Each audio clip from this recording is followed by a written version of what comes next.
You're an atheist? I am definitely an atheist, yes. Now, why are you an atheist? Why am I an atheist? Because there is no God.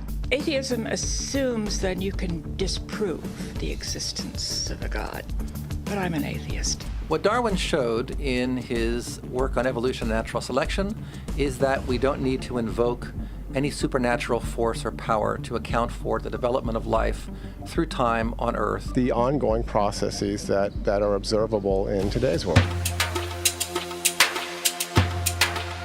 The canine kind, the coyote, and the domestic dog, and there's the feline kind, which is the cats, the tiger and the kitten, and you've got humankind.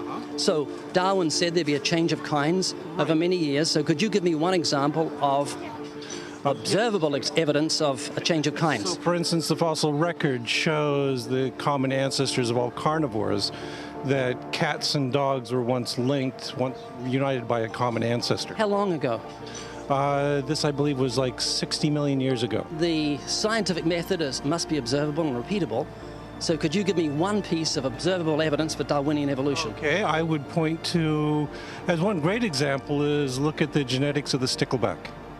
What's that? So stickleback fish are a very interesting collection of species that were recently isolated after the end of the Ice Age. What did they become? They're various species of sticklebacks. They stayed as fish. Well, of course, human beings are still fish. Human beings are fish? Why, yes, of course they are. Could you give me an example of Darwinian evolution, not adaptation or speciation, but a change of kinds? These are changes of kinds. They're still fish. They're distinctly different fish. We have thousands of examples. Can you give me one?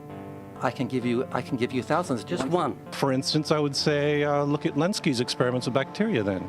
So what did the bacteria become? The bacteria are still bacteria, of course. That's not Darwinian evolution. That's not a change of kinds, is it? It is a change. It is a change in the genetic makeup of the bacteria, which They're is still bacteria. So what did the bacteria become? A new kind of bacterium. So it's still bacteria. There's no change of kinds. To summarize, the observable evidence that you give me for Darwinian evolution is bacteria becoming bacteria. No, it is bacteria acquiring new metabolic capabilities. You said before that there is lots of evidence for evolution. I just want one observable evidence for Darwinian evolution, No, just one. But I gave you some. You don't want. Not some, I want one. Wait, you don't want that. I want one.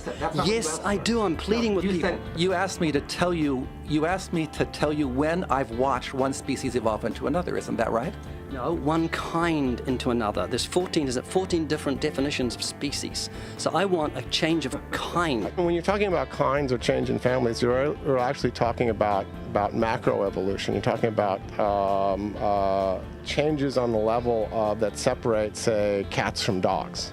So could you give me any examples of Darwinian evolution? Well, when you say examples of that, then you have to sort of look at over a longer time frame. When you say change of kinds, you mean the evolution of one species from another or to another?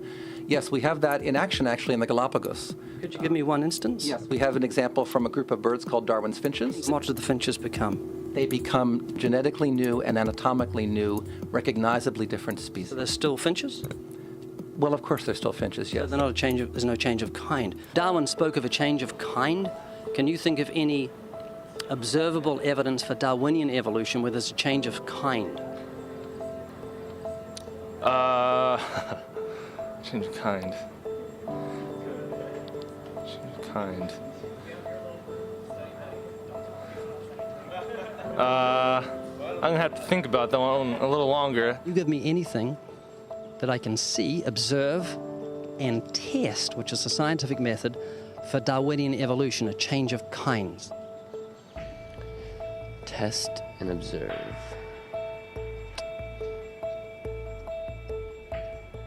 Could you give me observable evidence, which is the scientific method for Darwinian evolution, a change of kinds?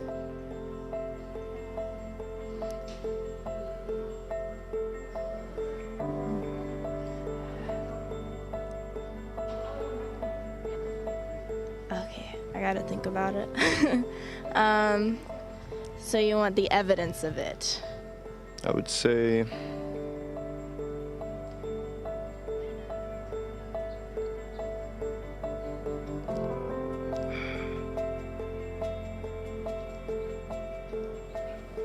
I cannot, I think.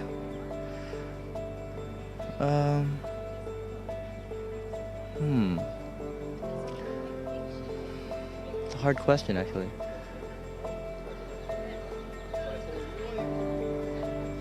Mitochondrial DNA.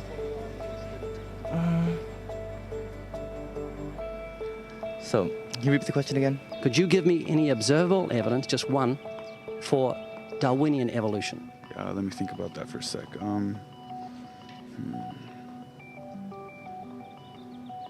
Observable evidence, something where we don't have to exercise faith. Something that can be observed, like the scientific process, observable. That's a good question. That one I'm not quite sure. So you can't think of any observable evidence for evolution? No. How do you know it's true?